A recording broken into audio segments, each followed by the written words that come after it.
बर्तमान देखंतु सुभद्रा योजना को नहीं बहुत बड़ा गोटे खुशी खबर आसी पुनः जहाँकि 8,000 हिताधिकारी को सामिल कर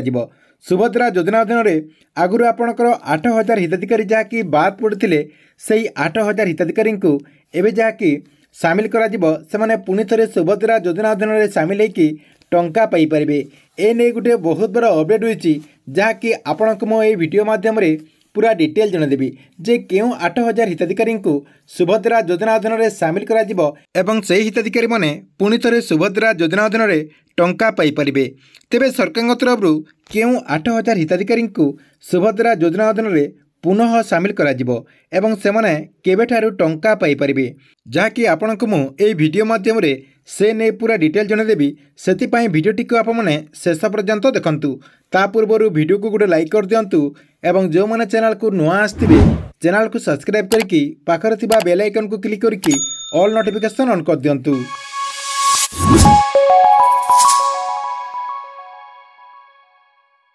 वर्तमान देखंतु आपमने समस्ते जानिचंती जे आउ कम दिन भितर सुभद्रा योजनार जो प्रथम किस्तिर चतुर्थ पर्यायर टंका रही से चतुर्थ पर्यायर टंका हिताधिकारी मानक अकाउंट को राज्य सरकार तरफ ट्रांसफर करि पारंती जहाँकि आउ कम दिन भितर आपमने जहाँकि सुभद्रा योजनार प्रथम किस्तिर 5,000 टंका पाइपर। देखंतु जो माने ए पर्यंत सुभद्रा योजना अधीन टंका पाई नांती सेमाने जहाँकि एई जनवरी मासरे सुभद्रा योजना अधीन टंका पाइपर जहाँकि सरकार तरफ एई जनवरी मासरे तांको अकाउंट को 5,000 टंका ट्रांसफर करा ता पूर्व देखंतु सुभद्रा योजना अधीन पुणी जहाँकि 8,000 हिताधिकारी को पुनः सामिल करा जायछि जहाँकि सरकार तरफ पुनः 8,000 हिताधिकारी को सामिल करा जायछि। तेबे क्यों 8,000 हिताधिकारी को सरकार तरफ पुनः सामिल करा जायछि देखंतु आपमने समस्त जानिथिबे जे किछि दिन तले सुभद्रा योजनार जो वेबसाइट रही से वेबसाइट रे नुआ गोटे आपणकर ऑप्शन आसी जाइछि जहाँकि ऑप्ट इन ऑप्शन आपणकर आसी जाइछि जो माने भी भूलवशत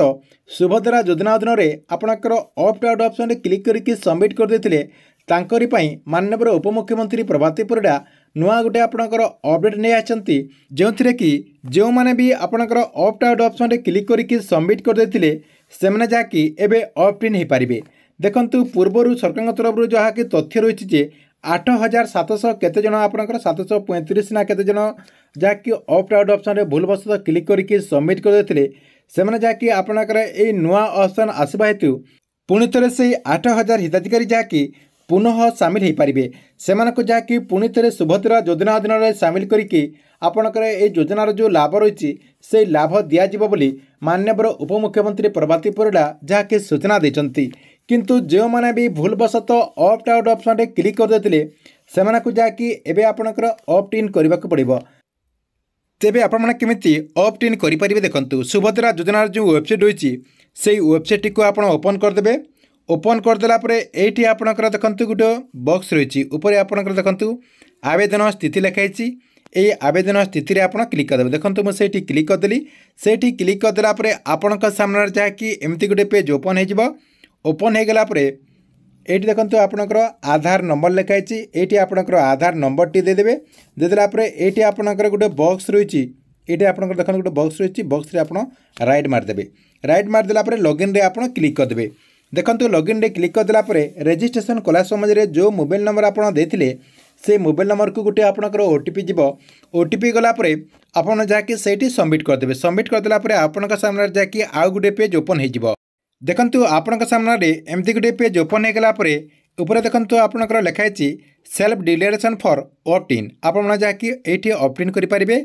देखंतु आपणकर ये गोटे बॉक्स रही घोषणानामा रही आप घोषणानामा चाहिए पढ़ी पारे से आपणकर बॉक्स रे आप राइट चिन्ह देदेवे तले आपणकर देखंतु ऑप्ट इन रही ऑप्ट इन आप क्लिक करदेला सक्सेसफुली आपणकर कंप्लीट हो यही प्रोसेस रे जहाँकि आपने ऑप्ट इन करें एवं ये ऑप्ट इन जो माना करथिबे सेमानक जहाँकि सरकार तरफ पुनः सामिल करा जिवो सेतिपई सरकार तरफ कहुचे जे 8,000 हिताधिकारी को पुनः सामिल करा जिवो। यही हिताधिकारी माने जहाँकि पुनः सुभद्रा योजना अधीन सामिल हो पारे। ठीक अच्छे एथिला आपमनक पई सुभद्रा योजना को नहीं गोटे बहुत बड़ा अपडेट आपण को वीडियो केमती लगिला कमेंट बॉक्स रे निश्चय गोटे कमेंट करेंगे और गवर्नमेंट जेकोसी नुआ योजनार अपडेट आप सर्वप्रथम देखा चाहूँगे ये चैनल टी को आप रेगुलर देखुवे।